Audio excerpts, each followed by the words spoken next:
지금 조홍천 지역구 지금 저 위에 있는 저 이상민, 김종민, 이원욱, 설훈, 조홍천 지역구 일단 먼저 갔다가 예. 갔다가 다른 지역구로 가는 방법을 한번 찾아보도록 하겠습니다. 정말 도대체 얼마나 실력이 있길래 얼마나 실력이 있길래 그럴 만한 자격이 되느냐 이런 부분에서 자 오늘 이상구 운영위원장은 비가 오는 관계로 좀 늦어지는 것 같아요. 신경홍님 고맙습니다. 신경홍님 고맙습니다.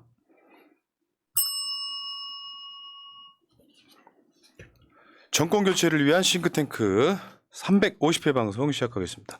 지금 제 앞에 일단 민진규 소장님 나오고 계십니다. 어서 오십시오. 예, 안녕하십니까. 민진규입니다. 네. 이제 어떻게 하다 보니까 고정이 됐어요. 지금 이거 다 다루려면은 최소한 한 1, 2년 있어야 돼, 이거 지금 이게. 큰일 났습니다. 네. 예. 자, 이 출연자가 이제 늦게 오고 이렇게 뭐 하다 보면은 누구는들 당황하겠지만 전 당황하지 않습니다. 예. 네. 못 들어오시게 문 닫아라. 자, 이번에 오늘 주제와도 관련이 있는데 체포동의안 가결이 됐어요. 예. 근데 우리들이야 진영의 한 중심에 들어있잖아요. 일반 국민들이 봐도 충격적인 사건이었던 것 같습니다. 예. 제가 뭐 주변에 계신 분들도 사실 참 당황하고 참담하게 생각하고 있는 것 같습니다. 예, 여러 정치에 관심 없으신 분들도 과연 저는 이제 개인적으로 생각하는 게 그렇습니다. 이 정치인이 정책에 대한 의사결정한 부분들을 사법잣대를 댄다는 것 자체가 사실상 말이 안 되는 거고, 그렇게 되면은 이명박 대통령의 4대강 사업이라든지 뭐 이런 부분들 전체가 다 사실상 자기가 모든 책임을 져야 되는 건데, 사법적 처벌이 돼야 되는데 그런 부분들은 없으면서 어떤 신도시 개발이라든지 뭐 택지 개발 같은 이런 정책적인 부분에 사법적 잣대를 들이대는 게 이게 선례가 된다면은 사실상 우리나라에서 새로운 정책을 펼칠 사람은 아무도 없는 거죠. 그게 그런 거지. 없는 죄를 만들려다 보니까 예. 지방자치단체장이 해야 될 그 모든 일을 수사 대상으로 삼았다는 게 중요한 거고, 예. 사실은 이재명 대표에 대한 수사를 하고 있는 이 지점들이 다요. 예. 한때는 지자체장 중에 최고의 업적을 가진 이재명 성남시장 경기지도사의 최고의 업적이었잖아요. 예, 맞습니다. 여기다가 비리를 붙여서 넌 범죄자야. 근데 코미디 같은 건 그런 거 아니에요. 대장동에서 환수한 금액이 5천억이 넘는데 더 환수할 수 있었는데 못 얻었다고 배임. 근데 우리가 항상 화를 내는 게 그런 거거든요. 예. 부산 LCT. 예. 부산 LCT에 아파트 짓게 해주려고 부산 시민 세금으로 도로를 깔아주면서 한 1,000억 들어갔어요. 근데 시민이 환수한 돈은 없어요. 근데 여기는 배임으로 수사를 안 합니다. 예를 들자면 공정하지 못한 네. 거죠, 사실은. 예. 그런 부분들이 똑같이 잣대를 들이대면 좋겠는데, 정책에서 정말 잣대를 들이대겠다, 정책을 잘했는지 못했는지 우리가 뭐 법적으로 한번 판단해 보겠다 하면은 어느 쪽이든 누구든지 똑같이 모든 사람에게 다 똑같이 대하면 되는데 그런 부분이 아니고 또 일정하게 누구에게는 되고 누구에게는 전혀 되지 않고 뭐 이러는 부분들이 사실상 참 말이 안 되는 게 그런 측면인 거예요. 예. 왜냐면 성남 FC 것만 해도요. 성남의 프로축구단을 유치해가지고 사실상 시장이 막 엄청나게 많은 노력을 해가지고 괜찮은 구단으로 만들어놨어요. 예.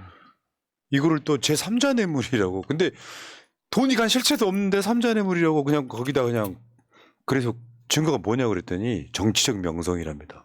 그럼 이 정도 되면은 일반 국민들 조금만 상식 있는 사람들이라 그러면 검찰이 이거 진짜 나쁜 놈들이구나 이렇게 가야 되는데도 불구하고 이재명이라고 하는 사람을 이제 쌍방울에 무슨 북한에 무슨 뭘 대납했네 이런 것들 다 집어넣어가지고 지금 영장이 발부되네 만에 하는 상황이 벌어져 있으면 안 된다는 거죠. 예. 자, 그 사이에 복지과 소사이어티 이상구 운영위원장님 나와 계십니다. 아유, 예, 반갑습니다. 이상구입니다. 네.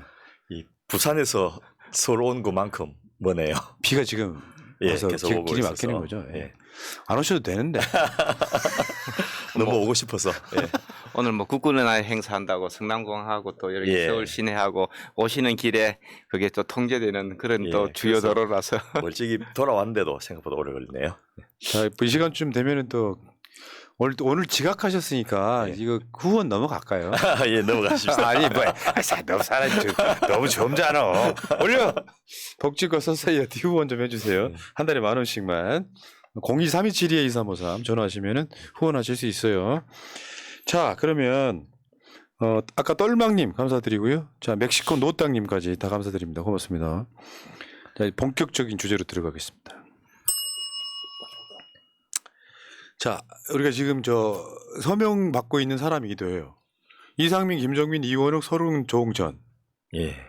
그래서 우리 이제 이 의도는 뭐냐면은 저 정도로 이렇게 언론이 나는 걸 좋아하고 민주주의 역사도 부정하는 사람들이 정말 지역구는 최소한 공약은 잘하고 있을까? 그렇죠. 궁금하잖아요. 예. 그래서 이미 이상민은 했고 예. 이상민도 좋은 점수 못 받았어요. 낙제점 받았잖아요. 예. 그 안에서 센 바가지가 밖에서 센다고 집안 살림도 못 챙기면서 바깥에서 돌아다니는데 다니는데 이분도 좀 비슷한 것 같습니다. 자, 조홍천 지역구 한번 설명 좀 해주십시오. 여기 남양주시인데요. 남양주가 이제 인구가 급속하게 늘어서 지금 전체적으로 73만 명이 넘었습니다. 그리고 여기 또 다산 신도시, 왕숙 신도시가 들어서면서 앞으로 더 늘어날 건데요. 여기 지역구가 이제 96년도에는 인구 31만으로 전에 남양주 단독 선거구였다가 갑을로 분구되고 20대 총선에서는 그 2016년입니다. 그때는 다시 또 62만이 넘어서 갑을병이 됐습니다.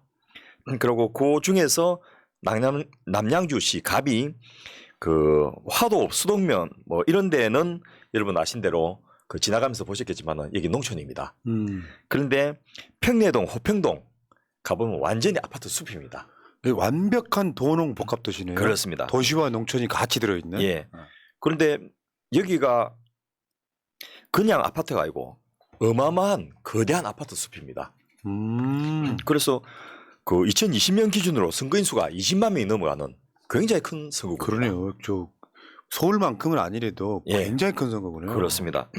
그리고 또 여기 저 집값이 좀 싸다 보니까 서울에서 출퇴근해야 되는 젊은 부부들이 많아가지고 이분들이 또 상당히 진보적이라서 한 20년 동안 민주당만 당선됐던 곳입니다.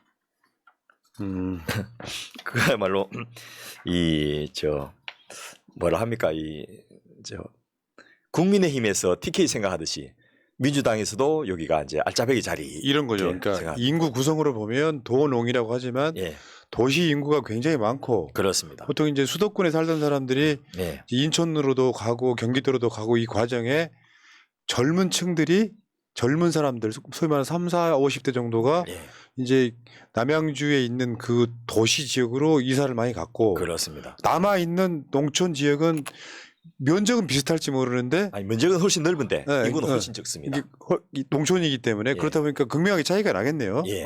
그러니까 간단히 말하면 잘 알려지지 않은 민주당 텃밭. 예, 근데 이것도 있어요. 하나 더 있는 게 남양주 가불병이 있잖아요. 예, 그때 당시에 최민희 의원이 첫 출마했을 때 맞습니다. 남양주 병만 국민의힘이 좀 유리한 지역구로 게리맨더링했다는 이야기가 그때 예. 있었잖아요. 그러니까 그 중에서 이제 살아남은 지역구 예, 남양주 갑을 같은 경우는 완벽하게 민주당 텃밭에 가까운 곳. 예. 그리고 남양주 병은 보수세가 꽤 강한 곳. 그런 거죠. 예, 이번에 잘하면 선거구 획정이 그 지역 간 인구 편차가 너무 크면 안 되기 때문에 갑을병에 전까지 생길 가능성이 많은 곳입니다. 최민희 가져. 이 방송통신위원을 또 사퇴를 해야지 갈 수 있어서 네. 뭐 어떻게 될지 모르겠습니다. 뭐 사퇴하라고 어쨌든- 옆구리 찌르고 있어요. 아 예. 뭐 여기서 뭔 영화를 보겠다고. 그렇습니다.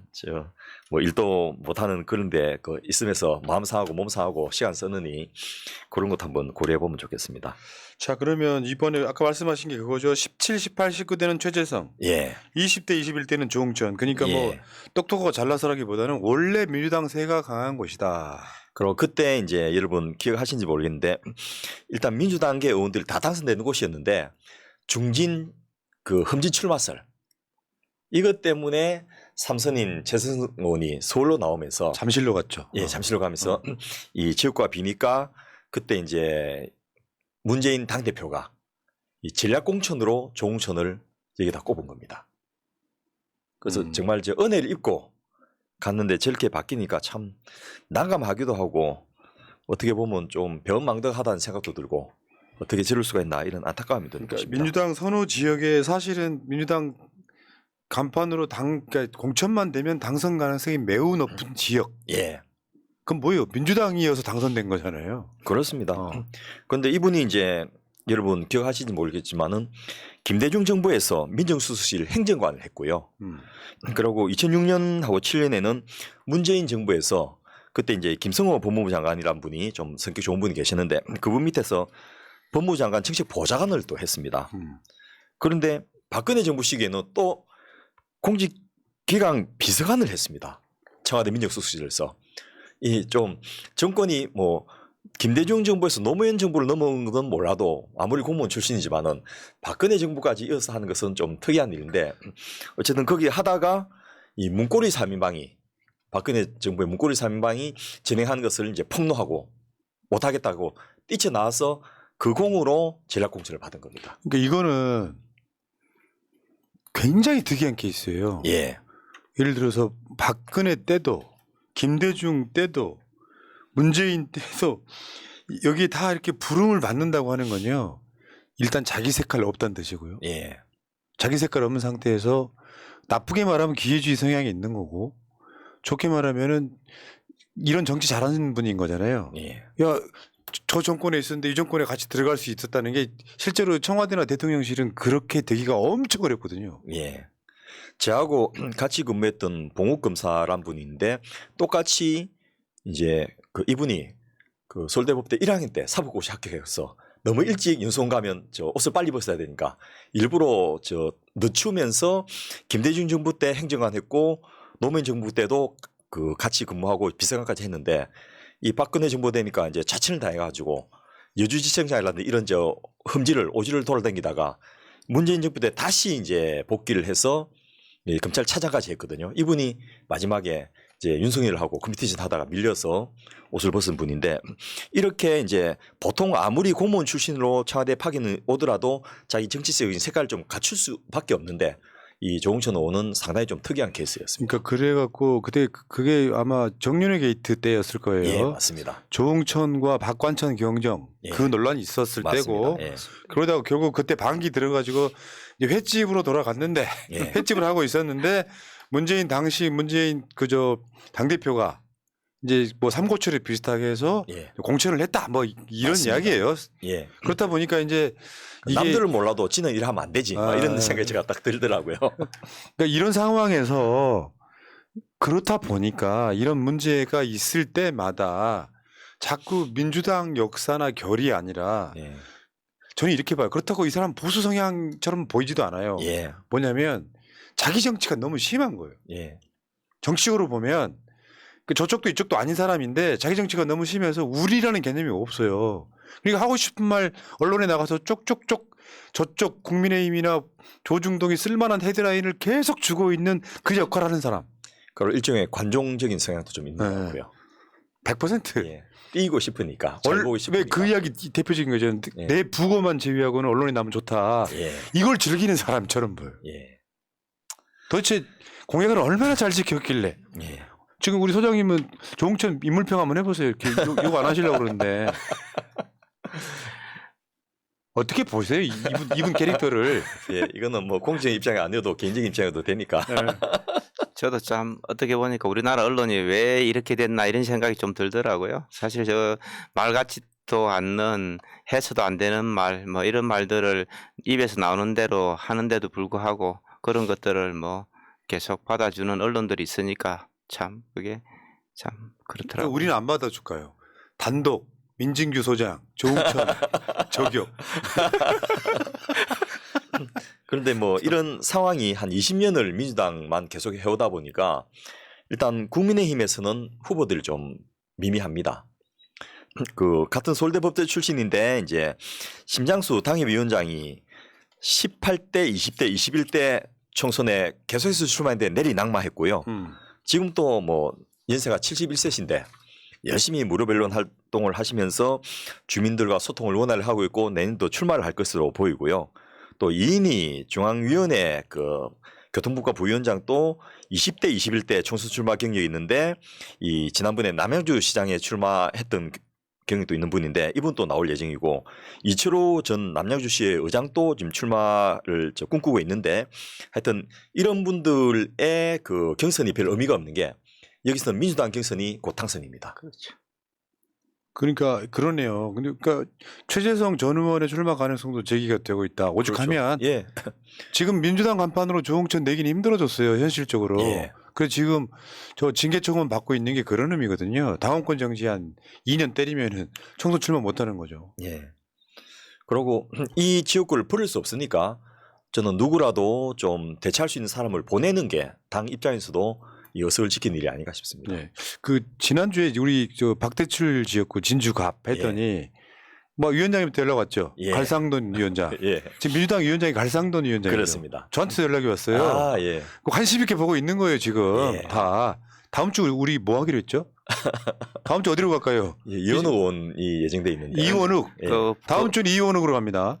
제가 이렇게 자료를 미리 좀 사전에 조사해 보니까 30 의원이 굉장히 15개밖에 안 되는 공약을 가지고 네. 사실 어설프더라고요. 네. 연옥 의원 그래도 한 65개 정도 했는데 30 의원 지역구가 굉장히 재밌을 것 같아요. 제가 사전에 한번 조사를 많이 해보니까. 그러면 30으로 갑시다. 순서 알겠습니다. 바꿉니다. 잠깐만. 자 다음 예, 주는 30 지역구로 가겠습니다. 자, 하여튼 이 저희가 보통 이렇게 생방송하고 저 그날 저녁하고 그 다음 날 정도까지 굉장히 이제 조회수가 많고 그다음에 지금 우리 새날에서 일요일 날 다시 한번 단독으로 그 유튜브에 올리지 않습니까? 예. 그런데 요 방송이 그동안 인기 없었던 정치 방송들과 달리 뭐 5만 5천 회까지 조회수가 나오고 또 계속해서 이게 조회수가 늘어나요. 분노의 표현이죠. 그렇죠. 예. 아이씨, 알겠습니다. 조만간 아마 저희가 그 오프라인에서 그 신문에도 이제 전면으로 기사를 내게 되면 오케이. 이게 또 따라서 쓰기 굉장히 좋은 아이디어. 알겠습니다. 자 그러면 원래는 사실은 원래 기획은 예. 국민의힘 지역구가 더 먼저였어요. 그렇습니다. 근데 지금 민주당 지역구를 먼저 하는 이유가 사실상 이분들은 정서적으로는 국민의힘에 가까운 거예요. 예. 더 타도 대상이 된 거예요. 그리고 우리 새날 청취자들이 우선 내부의 적부터 한번 살펴보자 이런 요구가 또 실제로 많은 것 같고요. 자 그러면 조홍천 한번 직접 들어가 볼게요. 예. 우리 저 관정 의원님, 곧 징계당하실 의원님, 지금 조홍천은 일단 체포 동의안 찬성 이유가 논리적으로 맞아요? 참 이 그 말인지 된장인지 이런 생각이 드는데 일단 저 명분은 이겁니다. 그 자기는 찬성했다고 공개적으로 밝히시면서 그 6월달 이재명 대표가 교섭단체 연설에서도 불체포 특권 포기를 약속했고 또 중앙지검에 지난번에 백현동 사건을 조사받으러 갈 때도 분명히 불체포 특권 포기를 약속했는데 그 약속을 지켜야 될 게 아니냐 라는 이야기를 하면서 대국민 약속을 지키지 못하면 민주당이 방탄골프회가 붙어가지고 방탄지옥에 빠질 거다 이렇게 이야기를 하고 있습니다.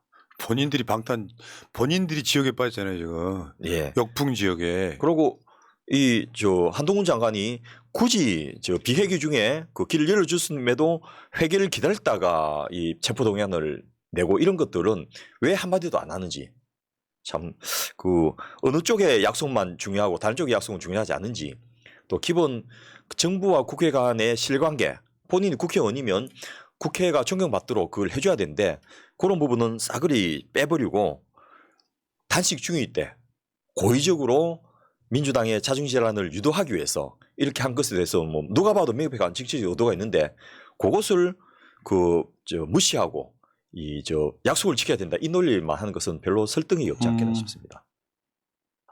이건 이제 논리적으로 말이 안 되는 게요.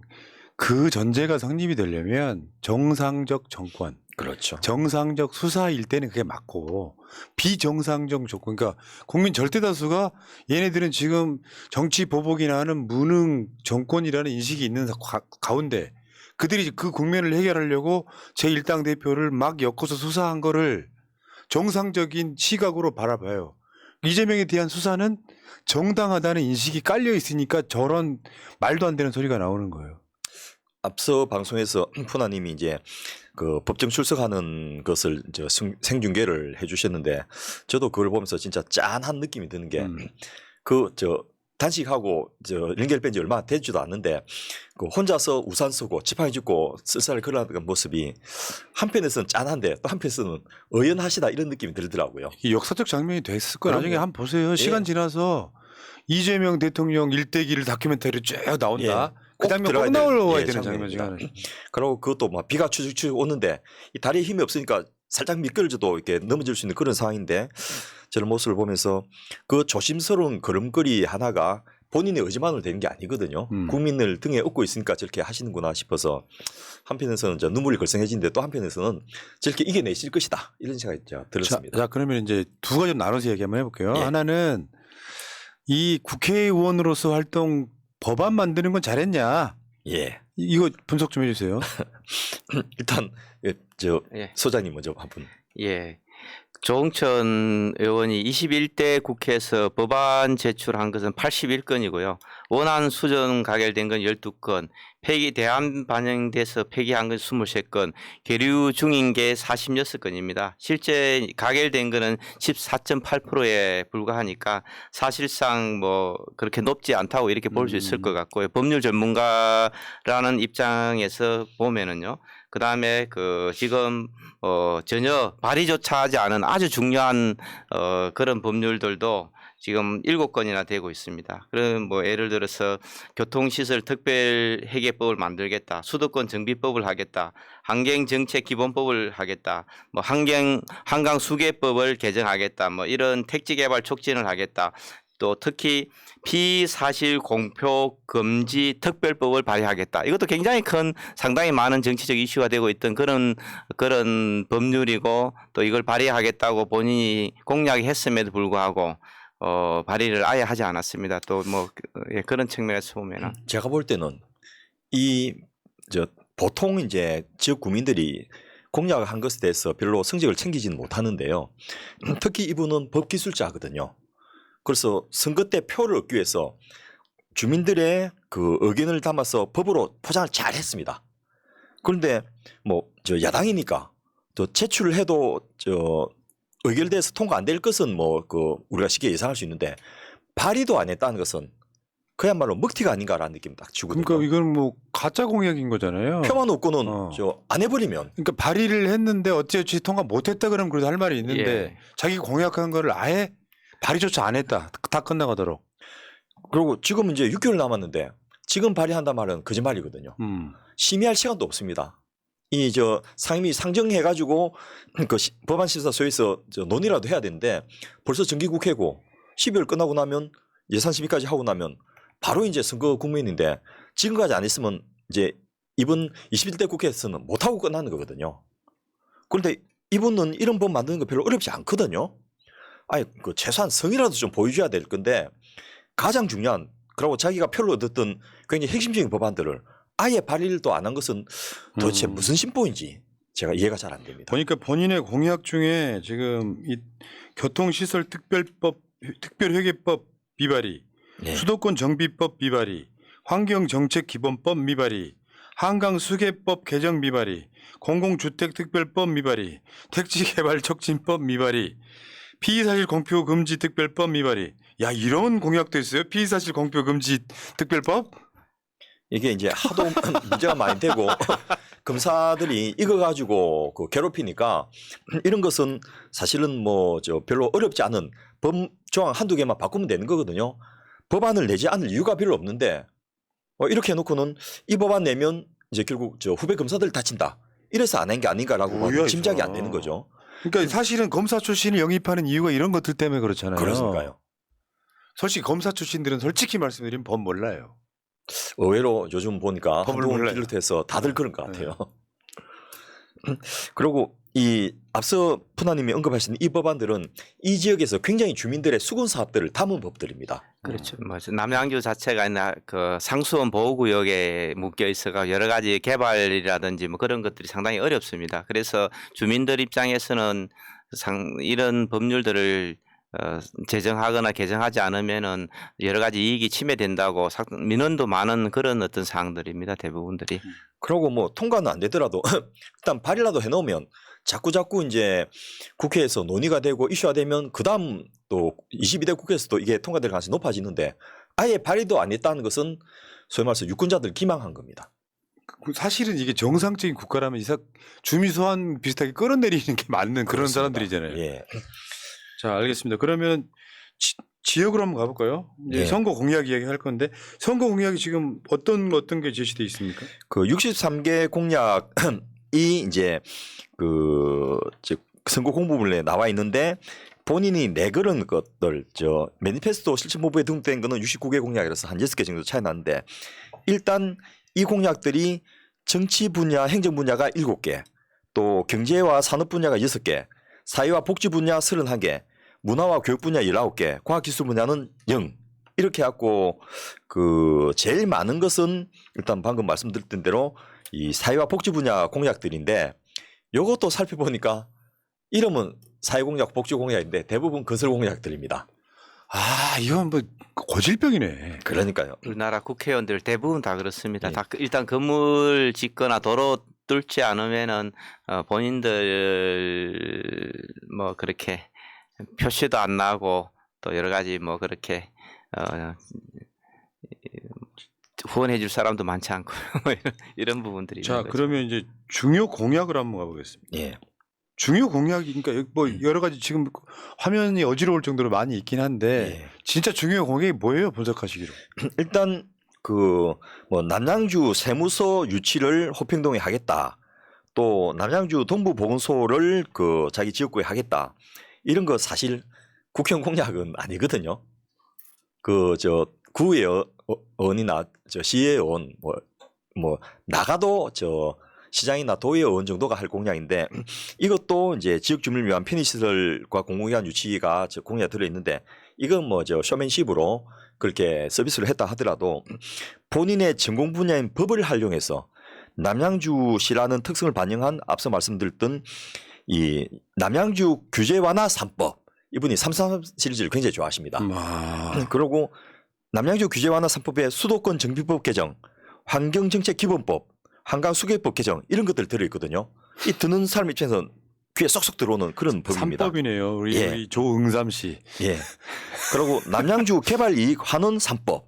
이게 뭐냐면 공공주택 특별법, 택지개발 촉진법, 개발이익 환수법 이것도 하겠다고 했는데 앞서 뭐 여러분 들으신데 발의도 안 한 것들이고요.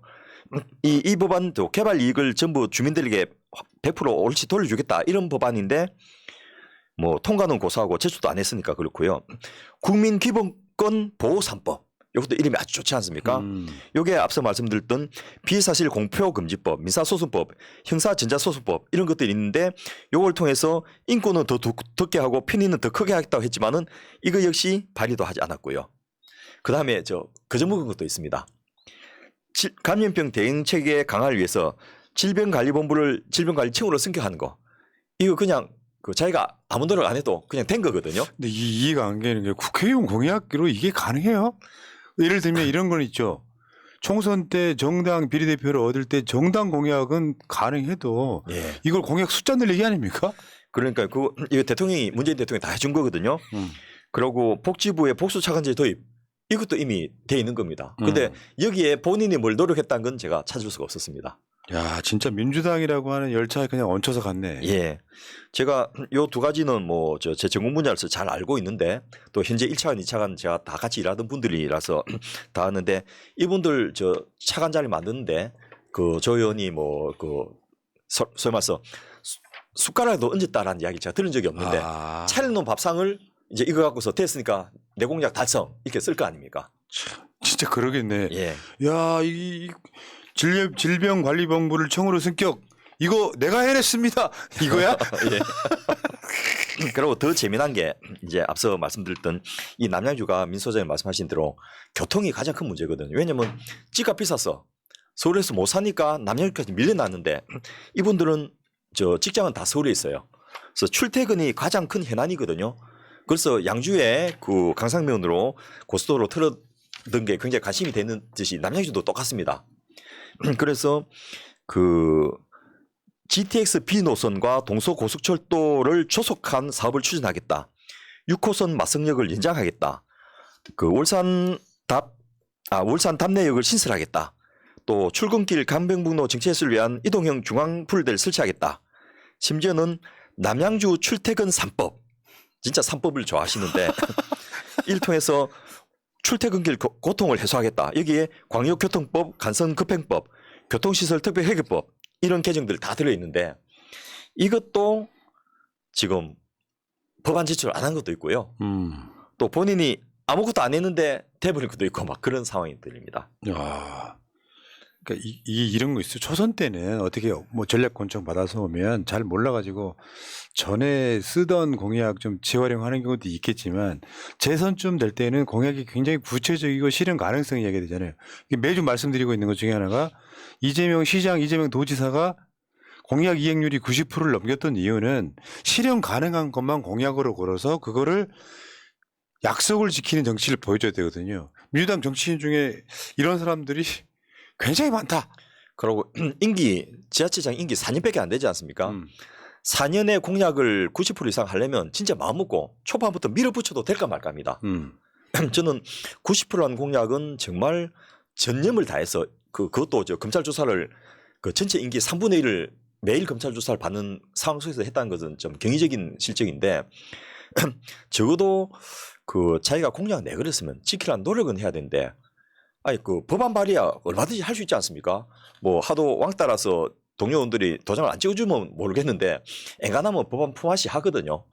자기도 발의원이 아니어도 그 도장 찍어주면 자기 실적이 되기 때문에 내기만 하면 되는데 그 중요 법안을 7개를 아직 발의도 안 했다는 것은 그야말로 좀 무성의함을 넘어서서 지역 구민 무시입니다. 저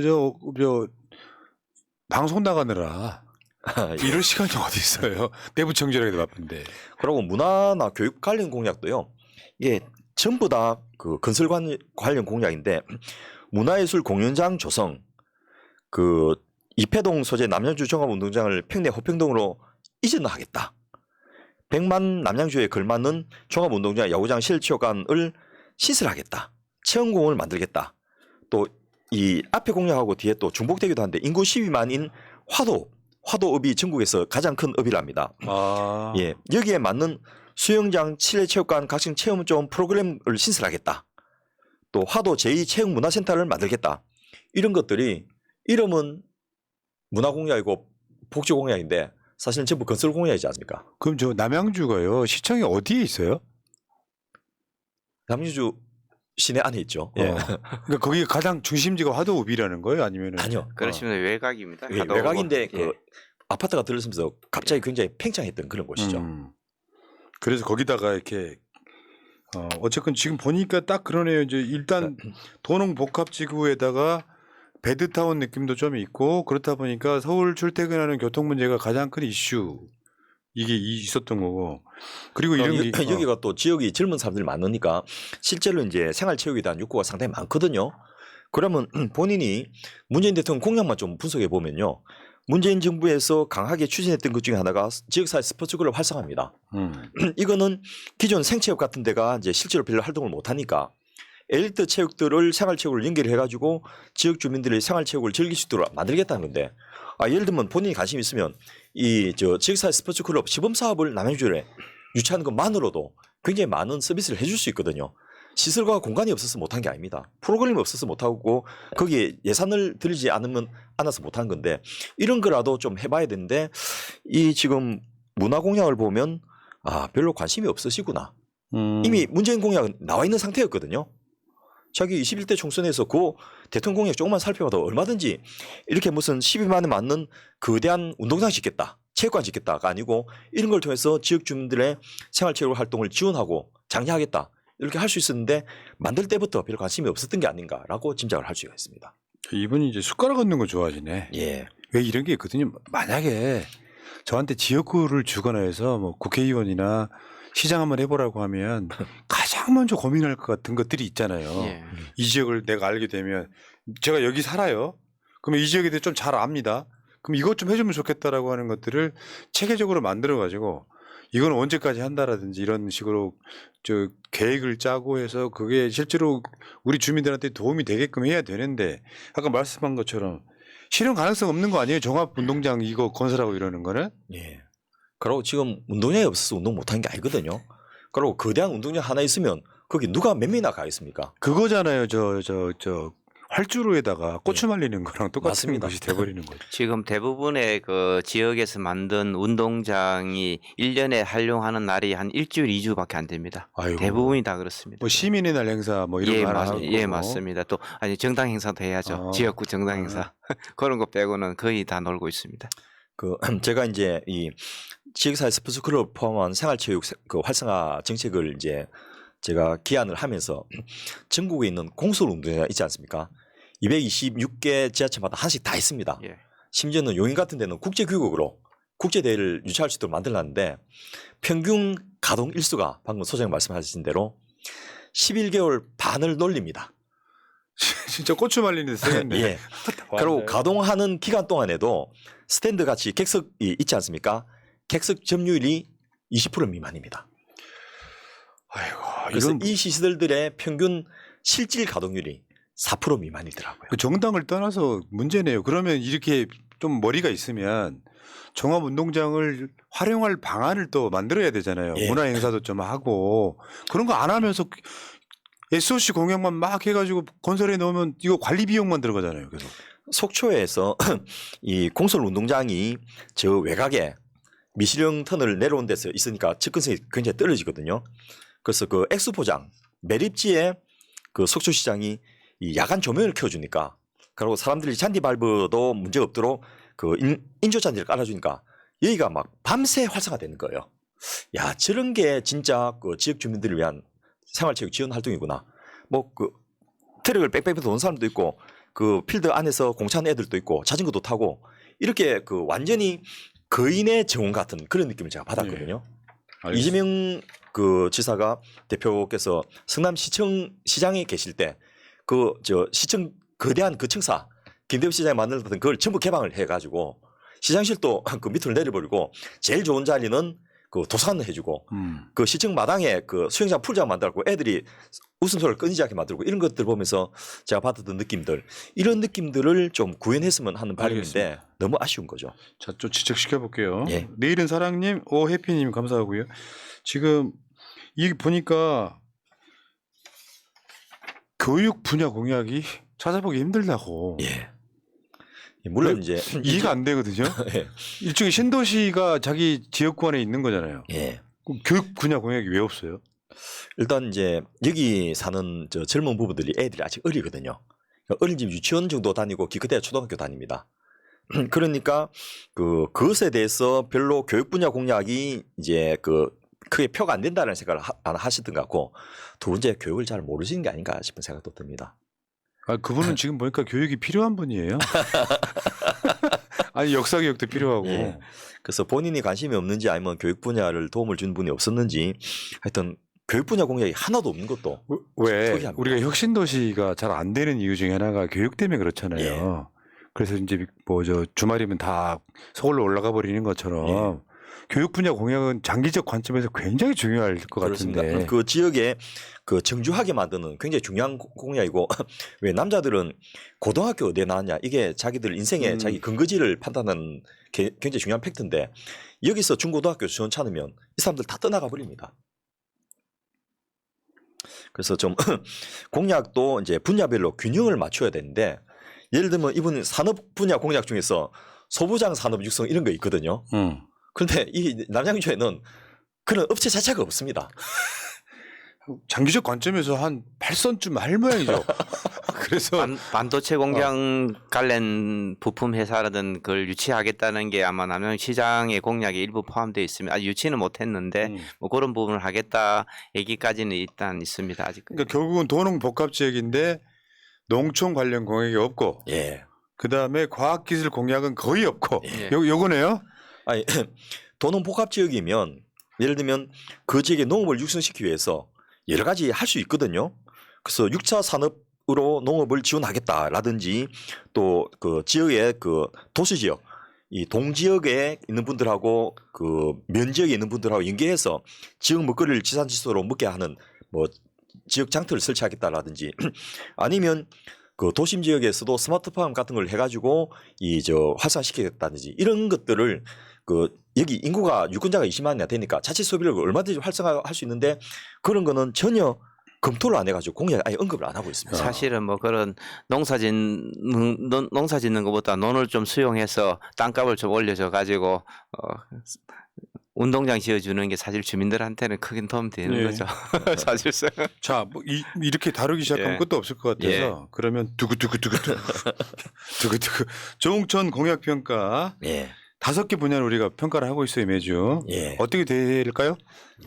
예, 전반적으로 보면은 뭐 달성 가능성도 하고 공약이 실질적으로 본인이 법안도 발의도 하지도 않고 또 실제 달성 가능하지 않은 그런 공약들도 많고요.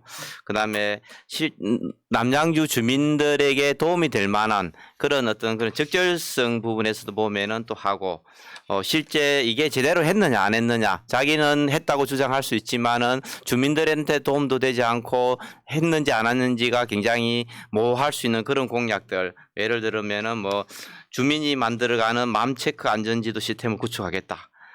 소방 헬기 국가 통합 관리를 해서 국가 재난에 신속하게 대응하겠다. 이런 게 굉장히 측정하기가 상당히 어려운 부분들인데 이 부분도 하를 받았고요. 측정 가능성 하. 예, 그렇습니다. 그리고 이 공약들을 만들면 자기가 직접 다 운영하는 게 아니고 남양주 공무원들이 그 부분들을 공약을 이행하는 일들을 많이 해야 되는데 공무원이 할 수 없는 일들도 굉장히 많아서 그 부분에 대해서도 하고 그다음에 진짜 이 지역 주민들의 생활 안정이라든지 정주 여건 개선에 정말 도움이 되는지 그런 부분을 봤는데 뭐 아까 말씀하신 것처럼 출퇴근 3법이라든지 규제 완화 3법이라든지 이런 부분은 주민들이 너무 바라는데도 법안조차도 발의하지 않은 이런 측면에서 보면은 공약은 굉장히 좋아서 합리적이라고 볼 수는 있는데 그래서 중을 줬지만은 본인이 이행한 것은 하나도 없는 거죠. 어떻게 보면 모든 자, 측면에서 그러면 하라고. 표를 한번 볼게요. 표를 예. 한번 보고 여기 지금 5개 분야 달성 가능성, 적절성, 측정 가능성, 운영성,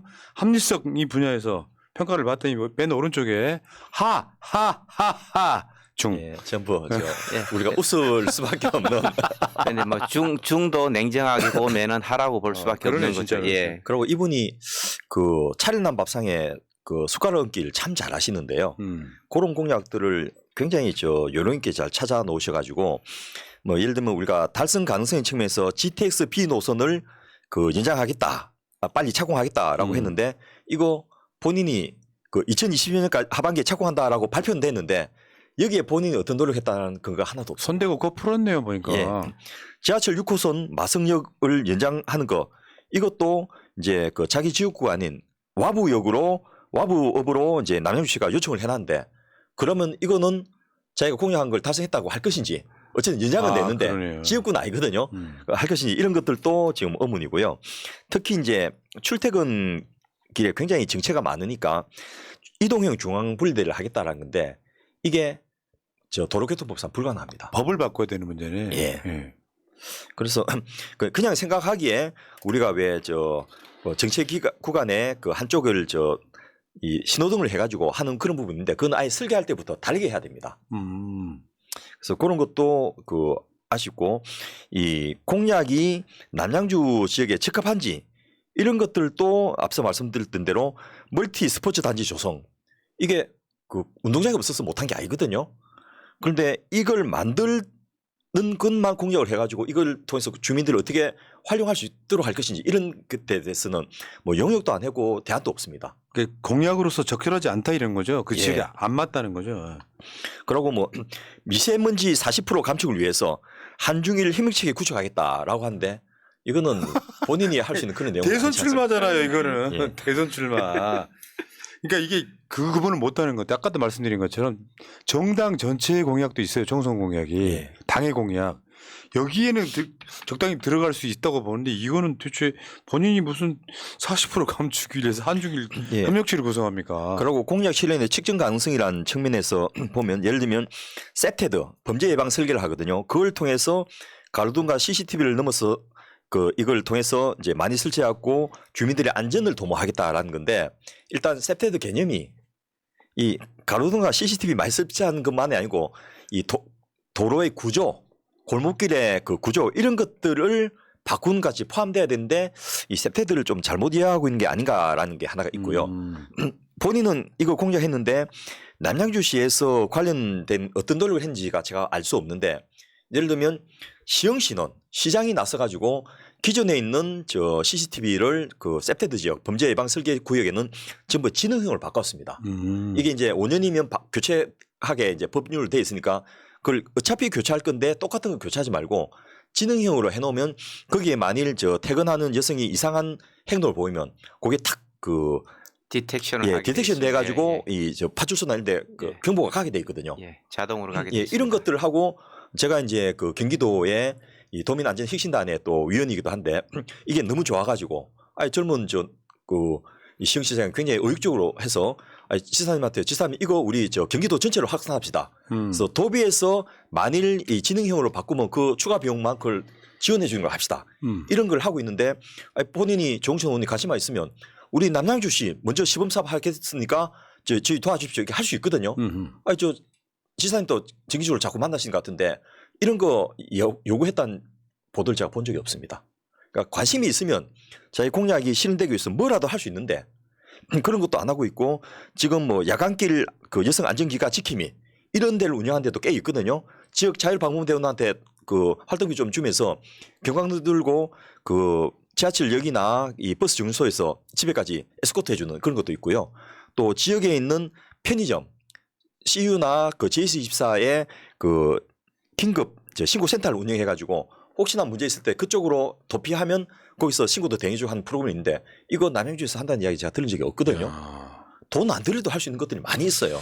전 개인적으로 봤을 때 이분이 이 공약이 자기가 건 공약인지 알고는 있을까 싶은 그런 느낌인 게 사실 이런 게 있잖아요. 그 뭐 연물보다 제밥 뭐 이런 표현 쓰는 것처럼 공약은 공약일 뿐 언론에 나가서 주목받고 또 지명도 올리고 하는데 훨씬 더 많은 신경을 쓴 것 같습니다. 지금 보면 달성 가능성, 적정성, 측정 가능성, 운영성 그냥 합리성도 좋게 봐줘서 그냥 때릴 수가 없어가지고 겨우겨우 중 만든 거잖아요 지금. 예. 특히 합리성의 평가에 저희가 문제점이 됐던 게 소방헬기 통합 관리를 통해서 국가재난에 신속 대응하겠다. 이거 사실 소방헬기 통합 관리하고 국가재난 신속 대응하고는 전혀 상관이 없거든요. 국가재난에 신속 대응하려면 이 종합재난관리 시스템을 구축하도록 법제화하든지 아니면 그 대통령 의지 같은 게 굉장히 중요한데 그 지난번 이태원 참사나 청주 폭우로 그 지하도 침수돼갖고 사람들이 갇혀 죽었지 않습니까? 벌건 대낮에 익살한 거예요. 그런 것에 대해서 조 의원이 무슨 대응을 했다든지 입장을 발표했다든지 뭐 법제화했다든지 제가 본 적이 없습니다. 혹시 제가 몰라서 또 우리 민 소장이 몰라서 우리가 이걸 체크를 못했다면 우리 의원실에서 좀 알려주십시오. 재난 신속 대응은 사실상은 대통령의 의지가 가장 중요한 겁니다. 우리가 박근혜 대통령 세월호 참사를 당하고 나서도 아직까지 뭐 수많은 참사가 일어나도 누구 하나 책임지는 사람 없고 제대로 대응하겠다는 그런 의지를 대통령이 명확하게 밝히지도 않고 뭐 이런 부분들 측면을 보면은 상당히 좀 문제가 있는 공약이다 이렇게 볼 수 있을 것 같습니다. 단순하게 헬기를 통합 관리하겠다 이거하고 재난을 철저하게 관리하는 거하고 전혀 관계가 없는 거죠. 그럼 이 공약을 낼 때 이렇게 되면 어떡해요? 내가 중앙 정치 무대로 나가서 뭔가 바라는 바는 이 방향으로 가겠다라는 그런 어떤 선언적 공약이 있고 이 공약을 막 섞어놓다 보니까 이게 대선인지 총선인지도 구분이 잘 안 가고 결국 실제로 이루어진 건 거의 없는 이 상태가 아닌가 싶고요. 그러면은 저는 이분이 이제 재선했으니까 3선을 도전하기 전에 우선 지금 임기를 마쳐가는 마당에 본인이 약속했던 333 출퇴근 3법, 규제 완화 3법, 국민기본권 3법 요것에 대해서는 뭐라도 좀 답을 하는 게 예의가 아닌가 싶습니다. 그러네요. 지금 출퇴근 3법 중에서도 보니까 광역교통법은 폐기됐고 간선급행법은 가결됐는데 이분이 여기서 좀 노력을 하신 게 있을까요? 저희가 좀 과문한지 아직은 찾지를 못했습니다. 교통시설 특별회계법은 미발이했고 3법이라는 걸 통과시키겠다고 했는데 사실상 본인의 힘이 들어간 건 없어 보이는데 이게 그 밑에 규제 완화 3법은 3건 다 미발입니다. 야, 진정서 하나도 없네. 예.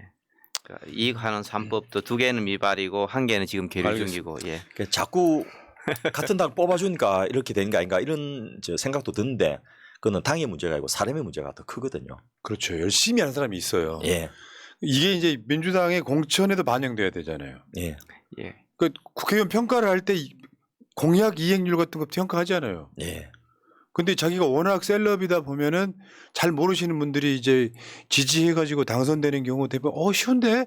그러면 4선도 가고 5선도 가고 뭐 이런 흐름이었다 보니까 지역 정치가 엉망돼 버린 거 아닙니까? 예.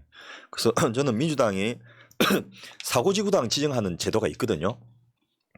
이렇게 공약 평가해갖고 너무 이행 안 된 데는 사고지구당으로 지정해갖고 전략공천도 저는 할 수 있어야 된다고 생각합니다. 네. 알겠습니다. 지금 여러분 댓글창 위에 해당 행위자 이상민, 김종민, 이원욱, 서른, 조홍천에 관한 징계 청원이 있잖아요. 이게 지금 5만 돌파가 코앞이거든요. 실제로 지금 한 2,000명 남았는데 새날 방송이 끝나더라도 가열차게 좀 여러분들 이거 알려주시기 바라겠습니다. 자, 두 분 고생하셨고요. 자, 이 방송은 또 팟캐스트로는 명절에 예. 특별히 남양주 쪽으로만 한번 들려드리도록 하겠습니다. 자, 고생하셨고요. 다음 주에 뵙겠습니다. 고맙습니다. 예, 감사합니다. 감사합니다. 민주주의 평화 통일 다 죽어간다 이대로는 놔둘 수 없다